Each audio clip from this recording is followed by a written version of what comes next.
Sociedade Digital no ar, a ponte aérea mais tecnológica do seu rádio e também da internet. Ainda estamos no bunker, né? André Miceli no Rio de Janeiro, eu em São Paulo, aqui direto da redação da Jovem Pan. E, bom, a gente tem falado muito sobre como a pandemia tem afetado o nosso dia a dia, como as nossas rotinas têm sido modificadas, e a gente vai seguir nessa onda falando sobre isso, um pouco sobre a perspectiva das empresas, outro pouco sobre a perspectiva dos profissionais. Como é que você está, meu velho André Miceli? Tudo bem com você? Tudo bem, meu amigo, tranquilo. Assim como você, hoje dei uma escapada do bunker para passar no escritório, né? Quarentena num escritório vazio, negócio meio triste, mas pelo menos pisou no chão, viu o céu, já foi uma evolução hoje. Viu que as coisas ainda estão no devido lugar, né? Fechadas, mas no devido lugar. No devido lugar, pois é. E para esse bate-papo, André Miceli, a gente convidou um cara que acompanha todas essas tendências, está muito ligado nesse universo e que vai trazer para a gente muitos insights, muitas reflexões aqui sobre esse momento. É o Reinaldo Gama, ele é CEO da HSM e também co-CEO da Singularity University Brasil. Reinaldo, você também está no seu bunker aí, né? Como é que tá? Tudo bem? Obrigado por nos atender. Bom, gente, muito obrigado aí pelo convite, Carlos, André. Eu estou no meu bunker aqui no home office, alguns estão chamando de prison office, né? Então, estou aqui e eu vou alternando, né? O legal é que eu tenho alternativa, agora eu vou para o escritório, agora eu estou aqui na sacada. Eu só ainda não fiz nenhuma reunião da cozinha ainda, mas estou tentando caminhar para tentar deixar o dia menos monótono aí, né? Ter uma variedade, porque de fato a gente entra no play aqui, né? A gente bota o play e segue reunião uma atrás da outra, e quando a gente vê, a gente passou 8 horas sentado em reunião no mesmo lugar. Então eu vou tentando alternar. De manhã eu fico no escritório e à tarde eu venho aqui para a sacada, e vai ser um prazer bater um papo aí com vocês, cara. Você só não faça as reuniões da cozinha para não profanar esse ambiente santo que é a cozinha, o espaço do relaxamento. Pois é. Tem que manter ele intacto ainda, né, cara? O quarto e a cozinha tem que estar intactos. Esses a gente tem que manter protegidos. Bom, você falou uma coisa interessante aí, que eu queria já começar o nosso papo puxando por isso. Você, poxa, a gente vai emendando uma coisa na outra, e a gente, quando vê o dia já acabou, a gente foi consumido aqui em videoconferência, em reunião, e-mail, e mensagem, e por aí vai. Não é algo diferente daquilo que a gente está acostumado a viver numa situação de normalidade, se é que o normal existiu em algum momento, né? Mas numa situação regular, a gente está acostumado a viver essa correria. Mas agora o home office acabou intensificando isso, seja porque a gente não se desloca, então não tem a descompressão de ir a um lugar para o outro e tudo mais. A gente até discutiu um pouco sobre isso, tive o privilégio de escrever para o Tech em um material que a gente divulgou recentemente, falando sobre tendências de marketing digital, capitaneado pelo meu parceiro André Miceli, me convidou para escrever um pequeno artigo sobre esse assunto, e eu falo muito sobre isso, sobre essa relação entre a produtividade, que é muito bem vista pelas empresas, e o lado em que o profissional também tem que encontrar limites para poder saber o que ele está entregando e quanto ele está satisfeito em relação àquilo. Nós estamos vivendo um período de transformação. Há uma corrente que está defendendo o home office para ser adotado como um padrão para as empresas, porque flexibiliza, relaxa uma série de coisas para os profissionais, mas há limites em tudo isso. E alguns vão dizer que a virtude está no meio. Como é que você vê essa questão diante dessa transformação nas relações de trabalho, na dinâmica do dia a dia profissional, nas rotinas? O que está sendo transformado na tua visão? E o que é bom disso tudo e o que é ruim nisso tudo, Reinaldo? Excelente, Carlos. Eu acho que tudo, né? A gente costuma dizer que tudo é equilíbrio, o equilíbrio ele faz parte, né? E algumas empresas estavam acostumadas ao home office.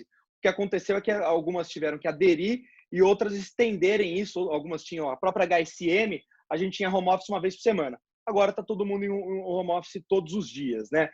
E nem tanto o céu, nem tanto a terra. A gente tem que entender um pouco desses limites, entender a importância de cada meio, né? Então, o que eu vejo sobre isso é que, de fato, o comportamento ele vai mudar, né? Ele já mudou. Todo mundo vai ficar de home office? Putz, eu tendo a duvidar que isso vai virar algo 100%. Mas, com certeza, aquelas empresas que nunca tiveram home office vão aderir numa menor escala e aquelas que já tinham home office vão ampliar os dias e tudo mais. Eu brinco que tinha um certo preconceito quando você ligava para alguém e falava assim, putz, cara, tá no escritório? Não, tô de home office. Putz, o cara olhava ali, tá tranquilo aí, tá em casa, tá de home office. E o que tem acontecido é que esses mitos, né, as pessoas estão vendo que no home office você aumenta muito a produtividade. Que você tem um poder de concentração, você acaba se concentrando mais, esses tempos de deslocamento que você, como você muito bem colocou, né, você não tem aquele tanto tempo de trânsito. Se eu tenho uma reunião hoje às 8 horas no escritório, eu tenho que acordar às 6 horas para sair às 7 horas da manhã de casa. Poxa, agora eu acordo às 6 horas e até lá eu leio, eu já respondo e-mail, e quando eu vejo meio-dia eu já fiz praticamente o que eu demorava para fazer um dia inteiro quando eu estava no escritório. E que tem os seus benefícios também o estar no escritório, né? Aquele café, quando você tromba com alguém ali, né, de algum departamento, do mais, que você aproveita, você lembra de um assunto, as relações, elas são importantes, né? Essa dinâmica das relações presenciais, elas têm que também ter, a gente tem que dar um voto de confiança e entender a importância dessas relações também. Então, o que eu vejo hoje acontecendo é que aqueles que tinham uma descrença no modelo do home office, achando que era muito mais light, que o home office ele vinha para você ter aquele dia light, eu acho que isso caiu, né? Quando você fala, vou fazer um home office é porque você está querendo mais tranquilo, muito pelo contrário, você está querendo aumentar a sua produtividade e, ao mesmo tempo, eu acho que a gente vai entender um pouco mais de como aumentar a produtividade dentro do escritório, né? Ou seja, aquelas infinitas reuniões e tudo mais, isso tende a cair e as pessoas vão tentar achar um balanço entre isso. Então, eu acredito que culturalmente também, como brasileiro, a gente precisa desse convívio. A gente precisa do cafezinho, a gente precisa do almoço, porque muita coisa se resolve nesse cafezinho, nesse almoço, assuntos vêm à tona. Então, esse balanço, essa dinâmica, ela precisa ser entendida. Honestamente, eu tenho uma certa... eu acho que o modelo híbrido ele é muito mais factível do que um turning point em 100% para um dos modelos, né? Ou home office ou 100% presencial. Eu acho que agora as empresas entenderam a importância desses dois mundos, porque elas foram forçadas a viver um mundo que elas não conheciam antes. O mundo presencial todo mundo já vivia, já conhecia, já sabiam as mazelas, já sabiam todas as questões, e agora as pessoas estão entendendo essa questão do digital e do home office. E que é preciso também uma educação, né? Porque se você pegar... A gente, a HSM, ela saiu no dia 16 de março, a gente liberou home office para todo mundo, né? A gente mandou todo mundo para casa no dia 16 de março. Nós somos em pouco mais de 110, 120 funcionários, mais ou menos. A gente liberou no dia 16 de março. Então, se você pegar de lá para cá, o começo, você não tinha hora. Você começava ali, era a hora do almoço, você ligava para o pessoal, era uma reunião emendada atrás da outra. Você tinha ali, acabava uma, você entrava num outro call, chegava 8 horas da noite, estava todo mundo esgotado, não tinha se dado noção do quanto foi gasto. Então, eu acredito que isso também tem mudado. Eu vejo na própria HSM a gente discutindo isso. Deu um intervalo de 15 minutos, toma o café, para ir ao banheiro, respeitar o almoço. A gente tem que respeitar o almoço. Não dá para a gente querer marcar aquela reunião ali, porque agora está tudo fácil, né? Online, você manda o WhatsApp, você liga, acho que as barreiras foram quebradas e acho que tem que ter uma educação para a gente readequar isso. Diga lá, André. Eu estou bastante alinhado com a visão do Reinaldo. É curioso, porque agora aquilo que era um experimento em muitos momentos mudou de figura e as empresas precisaram, e acho que ainda não conseguiram efetivamente, precisam fazer dar certo, porque não existe outra alternativa. Quando tínhamos alternativas, as barreiras culturais acabavam se apresentando com mais intensidade. Agora, a gente precisa fazer uma divisão bem clara sobre equipes, projetos e times que viviam presencialmente e foram para o modelo de home office e times que vão nascer em home office se a quarentena se estender muito tempo, que ninguém acha que vai acontecer. Provavelmente a gente vai começar a ver aí um relaxamento mais um mês, enfim, não deve passar muito disso. Nesse momento, as demandas de distanciamento social ainda vão existir, então os escritórios não devem voltar full, eles devem voltar com um pedaço home office. A gente deve ver essas equipes se alternando, pessoas fazendo 2 ou 3 dias na semana em home office, e o restante do time faz o restante da semana se substituindo. E essa alternância deve acontecer por um tempo, porque com isso você fica com 50% das pessoas na empresa e, evidentemente, fica mais fácil de manter distância entre elas. A literatura, tudo que se estuda sobre formação de equipes virtuais, fala que a grande dificuldade é quando você está montando um time de projeto que nasce virtual, que as pessoas, principalmente, ainda não estabeleceram laços de confiança umas nas outras. E esses laços de confiança, como ficam mais rarefeitos, tornam o projeto em primeira mão, cada um cuidando só de si, e a sensação de time diminui, e afeta também o senso de pertencimento à empresa. Aquela percepção de um time, um grupo de pessoas que estão na mesma direção, sob o guarda-chuva de uma empresa, de uma marca, aquela visão de algo que está sendo buscado em comum, ela é mais difícil de se estabelecer quando você está montando um time que já nasce com essas características de 100% virtual. Por isso, concordo com o que o Reinaldo falou, da gente encontrar um modelo híbrido. A nossa leitura no relatório do Tech Institute é que a gente deve ver o home office crescendo em 30% logo depois que tudo for liberado. Então, a gente estima que 30% das empresas que não faziam nada de home office vão passar a fazer agora em alguma instância.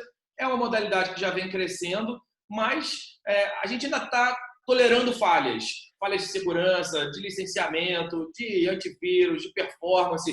Você está no momento de ter que lidar com isso tudo. Daqui a pouco, quando as máquinas forem religadas por completo, as empresas vão precisar competir em pé de igualdade, vão precisar correr atrás de um buraco gigantesco que está sendo criado nesse momento, e isso vai fazer com que o nível de competitividade se eleve, e aí o ganho de produtividade do home office vai ser posto à prova de fato. Vamos descobrir quem consegue e quem não consegue, porque não é só uma relação da modalidade ou da empresa, tem uma relação da pessoa com isso. Essa leitura do latino que o Reinaldo fala, para mim, ela é certíssima. A gente precisa ainda mais desse contato do que alguns outros países. E tem pessoas que não têm um ambiente, porque tem filho pequeno em casa, porque não consegue ter concentração, porque não tem disciplina, e o escritório acaba sendo uma maneira de obrigar esses hábitos e esses comportamentos. É claro que, como tudo, a gente vai desenvolvendo com o tempo, vai amadurecendo, mas a gente ainda precisa percorrer um longo caminho para efetivamente dar um ganho geral de produtividade com essa medida. Ô, Carlos, se você me permite, eu queria complementar uma coisa que eu gostei bastante da fala do André aí, que eu concordo. Além das pessoas que, né, como você disse, não tem a disciplina, falta a disciplina e tudo mais, tem também que não tem um ambiente propício para o home office. Né? O Brasil, ele tem realidades muito distintas dentro das empresas. Tem empresas, hoje a HSM faz parte da Anima Educação, a gente distribuiu cerca de 400 cadeiras para as pessoas que a gente teve que tirar do escritório. Porque tem pessoas que elas não têm um ambiente propício para o home office, né? Não tem uma internet adequada, e esse é o tipo de coisa que eu tenho começado a discutir com algumas pessoas. Ontem eu tive um bate-papo muito interessante com a Sofia Esteves, que ela é presidente da Companhia de Talentos, que as empresas precisam começar a rever os seus benefícios para os funcionários nesse momento. Pô, será que não é agora você não precisa dar um pacote de dados para as pessoas, ao invés de dar mais vale-refeição? Será que você pode aumentar o vale alimentação que é para o supermercado, o pacote de dados, você tira a academia, enfim, as empresas precisam começar a rever isso, porque nem todo mundo, a gente aqui, eu tô vendo o Carlos aí tá numa mesa, eu tô aqui numa mesa na sacada, eu tenho um escritório, mas essa não é a realidade de muitos brasileiros, da maioria dos brasileiros vivem uma realidade muito diferente. E a gente também tem que entender isso, as empresas também têm que entender que, além de ser uma questão de disciplina, de vários conceitos, como muito bem colocado pelo André, também tem uma questão de infraestrutura, né? As empresas precisam ter esse olhar também, porque é muito fácil falar lá do home office quando você tem um escritório, um ambiente gostoso e tudo mais, mas não é a realidade de muita gente e também precisa ser dado um olhar para esse tipo de situação também. E tem um ponto que é o seguinte, né? Hoje a gente fala sobre uma situação limite, o André apontou isso muito bem, a gente vive uma situação limite em que não existe opção que não seja o home office, né? Se você quer continuar trabalhando, as equipes vão ter que se adequar e vai ter que botar todo mundo trabalhar em casa, porque senão as empresas param. Mas há uma parcela importante da população, e o Brasil é formado, na maior parte, por essas médias e pequenas empresas, que têm estruturas muito, muito enxutas. Eles usam as ferramentas domésticas para fazer virar uma empresa. Então, não é o computador com a melhor configuração, não é a mesa mais bem adequada, não é... Sobretudo nas pequenas empresas, nas microempresas, né, que representam uma parcela importante do nosso universo. E aí, se a gente não tem essa infraestrutura para as grandes empresas, não tem esse olhar para os profissionais que estão nessas grandes empresas, o que dirá desses que trabalham muitas vezes em casa, que a mesa da cozinha, metade é o escritório e a outra metade é para fazer a refeição, né? São esses caras que estão movimentando também uma parte importante da economia.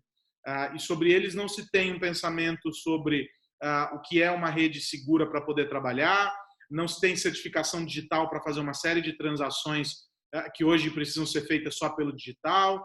Então, tem uma série de aspectos que começam a ser revistos e de algo que eu já comentei aqui e que começa a ficar cada vez mais evidente à medida que essa quarentena, enfim, que essa crise toda avança, que é o quanto nós deixamos passar, por qualquer motivo, algumas coisas que já poderiam ter sido feitas e que hoje estão sendo feitas às pressas. Então, alguns serviços que já poderiam ser digitais há muito tempo, que estão sendo convertidos em digitais só agora para poder atender a essa demanda. Então, tem pessoas que não fazem a menor ideia de como faz para pagar guias de impostos, uma série de coisas que tem que fazer o acesso. O cara estava acostumado a imprimir aquilo e levar para o banco.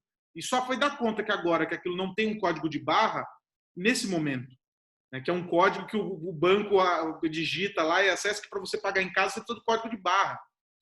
Outros acessos que poderiam já ser disponibilizados por aplicativo ou em sites e que o governo está colocando disponíveis agora que as pessoas não sabem usar porque não tinham nem o primeiro acesso ao serviço feito. E aí estão tendo que correr até os postos para fazer cadastramento, né? Então, assim, tem uma série de coisas que nós deixamos passar. Eu fiquei espantado essa semana quando eu soube que 18 mil unidades básicas de saúde não têm internet aqui no Brasil.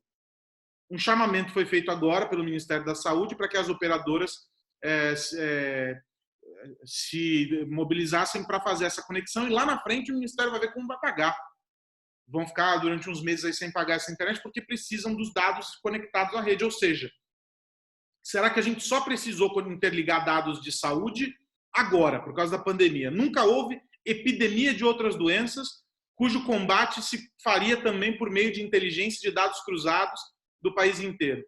Então, são essas coisas que são simples, sob um determinado olhar, e que se tornam complicadas pela burocracia, pela falta de interesse, pela falta de compromisso, que a gente está vendo na esfera pública e que a gente está vendo também com as empresas que não olharam para isso. E tem um terceiro eixo aqui que eu queria colocar na conversa para ouvir vocês, que é fundamental, que é o cidadão, quando a gente fala sobre o acesso ao serviço, o consumo de serviços públicos, e o trabalhador, quando a gente está falando sobre a prestação de serviços por uma empresa. Os trabalhadores agora, uma parte deles encara a quarentena, os que não podem efetivamente trabalhar, como férias forçadas. Alguns, inclusive, foram colocados de férias a depender do setor. Mas talvez esses profissionais não tenham se dado conta de que a volta ao trabalho não se dará numa condição normal. As empresas vão estar mais enxutas por uma força e uma imposição da economia. As operações todas vão ser revistas para atender esse enxugamento da máquina. E aí só vão sobrar, trabalhando na linha de frente, aqueles que estiverem preparados para esse novo momento, que entenderam esse novo momento. E aí a pergunta é, não seria esse o momento de fazer essa atualização? Alguns vão perguntar, tá, mas eu estou me atualizando para quê? Né? Qual é a versão do meu software, do meu sistema operacional que eu tenho que baixar agora nessa quarentena? Eu não sei, mas a atualização precisa acontecer, porque uma parcela significativa das pessoas já não está no mercado de trabalho porque não preenche todos os itens da ficha de contratação, dos requisitos. Eu tenho receio de que essa lista de requisitos vai crescer muito, tenho a impressão de que ela vai crescer muito quando tudo isso aqui acabar, e aí a gente vai aumentar ainda mais o bolo das pessoas que não preenchem a essa lista de requisitos. Como é que vocês veem isso? Começa você, Reinaldo. Bom, eu não tenho dúvida que isso já era uma realidade, né, Carlos? Os números, obviamente, eles estão mudando muito, mas eu lembro que há cerca de 2 meses atrás, mais ou menos, a gente tinha 12 milhões de desempregados e 350 mil vagas na área de tecnologia, né? E o que eu vejo, e corroboro 100% com a tua fala, é que esse número ele vai aumentar e a qualificação ela vai ser cada vez mais exigida para isso. Muitas das empresas, muito se fala que as empresas tiveram que algumas comprar notebook, outras redes, porque elas não tinham para poder dar para o home office, mas pouco se fala nas pessoas que tiveram que se adaptar, nunca tinham feito uma chamada virtual sequer, nunca tinham usado um Teams, um Zoom e tantas plataformas que agora ficaram conhecidas, né? E teve um tempo de adaptação para isso. Poxa, a gente tem visto diversos memes aí das pessoas, né, na sala, gato passando, a pessoa às vezes, né, só com a roupa por cima, deixando a câmera aberta. Por quê? Porque isso não era natural. As pessoas não conheciam essas ferramentas digitais, não conheciam essas ferramentas. E eu estou falando uma coisa muito básica, né, de novo, de chamada virtual. Quantas vezes eu já tive que viajar para Rio de Janeiro, para Porto Alegre, por causa de uma reunião? Quantas vezes eu tive que... Porque o cliente exigia. O cliente exigia que eu estivesse lá presencialmente. Poxa, eu não tenho dúvidas que isso mudou, né? Na verdade, não é nem que vai mudar, isso mudou. As pessoas vão repensar muito mais porque estão entendendo isso. Então, eu acredito que essa história da qualificação, e a HSM, ela como empresa de educação, a gente tem visto um aumento de demanda incrível relacionado à qualificação das pessoas, ao desenvolvimento. Quantos cursos a gente tem visto, né, sendo disponibilizados e tudo mais, porque as pessoas elas estão tentando correr atrás do prejuízo. O que eu acho que é bom, só que o gap é muito grande, né? Você não vai diminuir esse gap ou zerar este gap em 1 mês, 2 meses, né? A qualificação ela vem da base. Então, eu acredito que eu não tenho dúvidas que as empresas agora, e aí de novo, né? Vou citar aqui memes da internet, quem que acelerou o processo digital da sua empresa, não sei se vocês viram se foi o CIO, se foi o CEO ou foi o coronavírus, né? O coronavírus acelerou o processo de transformação digital de muita empresa. E com certeza isso vai transbordar para o emprego, para o funcionário que não tinha se dado conta ainda, que achava que isso era um modismo, que isso ia demorar, porque a empresa dele era mais...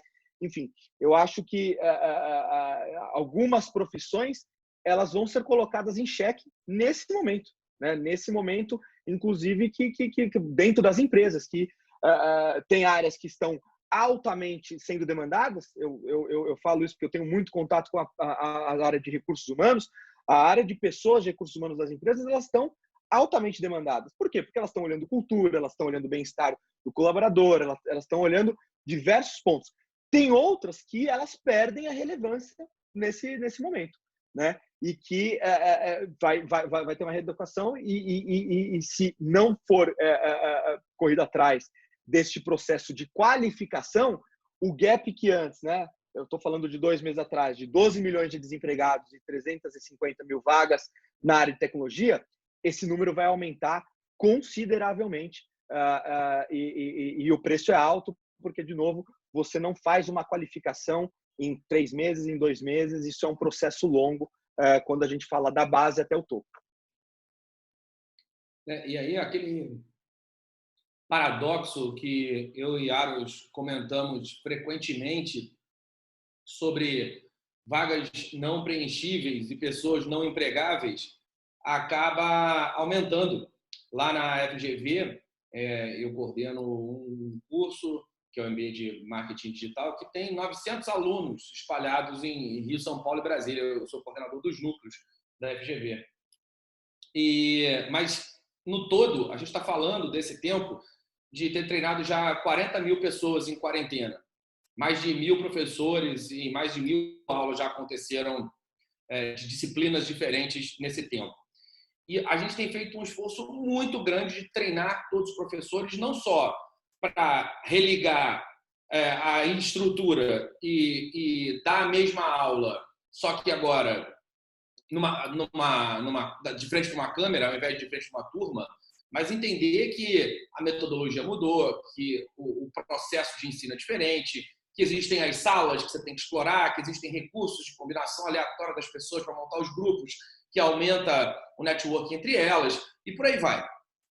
E isso vale para qualquer profissão. Então, olhando esse desbalanceamento, ou, na verdade, essa nova realidade, a gente vai ver que esses novos cargos, esses novos job descriptions que vão ter habilidades que hoje em dia ainda não estavam nessa descrição, como, por exemplo, a capacidade de liderar times virtuais, como a capacidade de recrutar em ambientes digitais e validar se a pessoa que você está conversando tem um fit cultural com o modelo que a tua empresa estabeleceu, inclusive de home office. Então, a gente tem demandas que não necessariamente serão preenchidas pelas mesmas pessoas que estão ocupando esses cargos hoje em dia.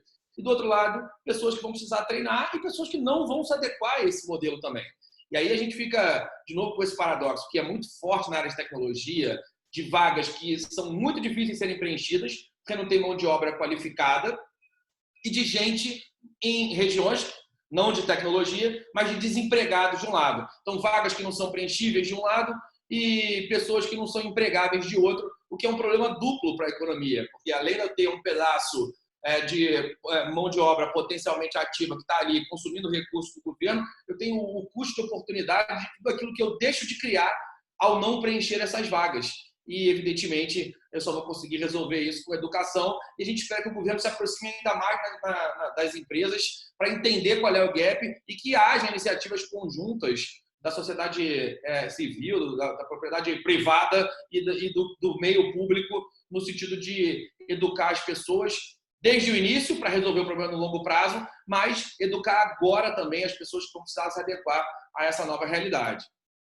Nosso tempo está esgotando aqui, mas eu queria só ouvi-lo a respeito de um ponto, Reinaldo, que eu acho que é algo também que a gente bate muito na tecla aqui, que é o papel das empresas nesse momento. Algumas estão oferecendo atualizações, estão oferecendo cursos online, treinamentos para os profissionais e etc. Como é que você tem observado esse movimento das empresas que oferecem essas atualizações?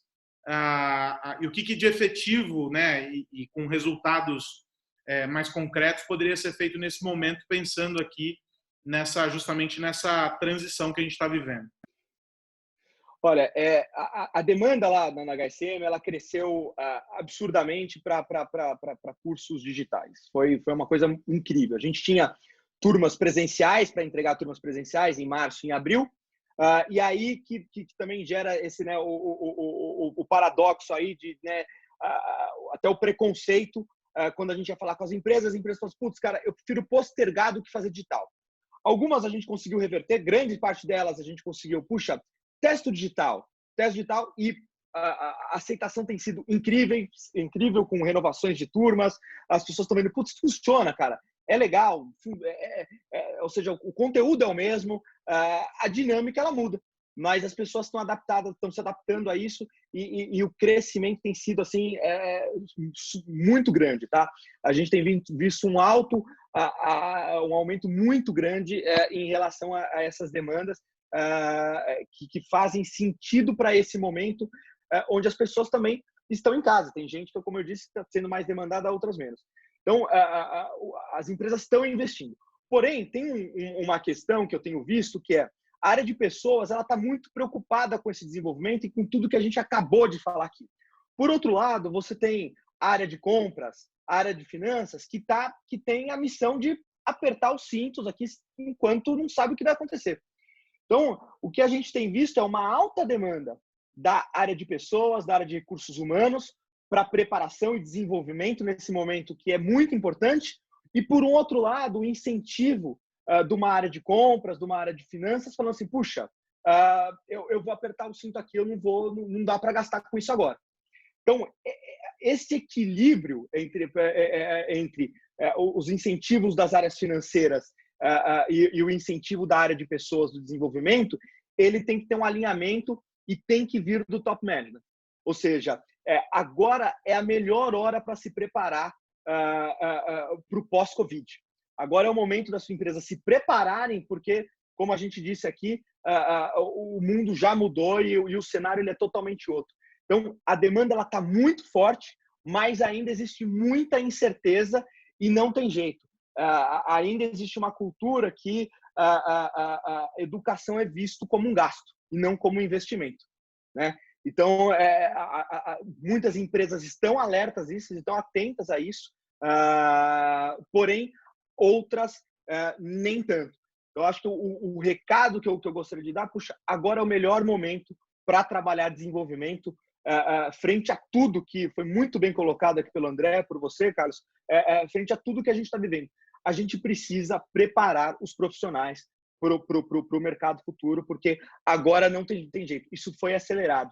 Não é que vai mudar, mudou, já foi. Agora não adianta a gente discutir. Eu vi uma frase do Steve Blank que eu gostei bastante, que se você não está pensando no teu cenário, pensando no seu modelo de negócio, você está em negação. Isso é fatal. Agora, o estado de negação agora ele é fatal. Então, eu acredito muito que este é o momento de trabalhar no desenvolvimento e no aperfeiçoamento dos profissionais para esse novo cenário pós-Covid aí que a gente vai vivenciar. Quero muito agradecer ao Reinaldo Gama, CEO da HSM, co-CEO da Singularity University Brasil, por esse bate-papo aqui com a gente. Obrigado mesmo, Reinaldo, pelo teu tempo, pelas reflexões aqui, foi muito bacana. Cara, foi um prazer, estou à disposição, bate-papo muito legal, coisa boa, passa rápido, espero reencontrá-los em breve. André Miceli, semana que vem tem mais Sociedade Digital, meu amigo. É isso, meu amigo. Obrigado, Reinaldo. Sempre muito bom falar com você. Estou com saudade. Falei isso todas as vezes, né, cara? Estou ficando repetitivo, mas vou continuar. Estou com saudade do nosso Negroni, da gente se ver pessoalmente, mas pelo menos esse nosso bate-papo assim, já é legal. Abraço para todo mundo que nos ouve ver também. Pelo menos virtualmente a gente se encontra. É isso. Sociedade Digital volta na semana que vem. Você acompanha a gente pelo YouTube e também na programação da Jovem Pan e, claro, lá nos podcasts disponíveis no nosso site e nos agregadores. Até a próxima semana. Grande abraço. Tchau!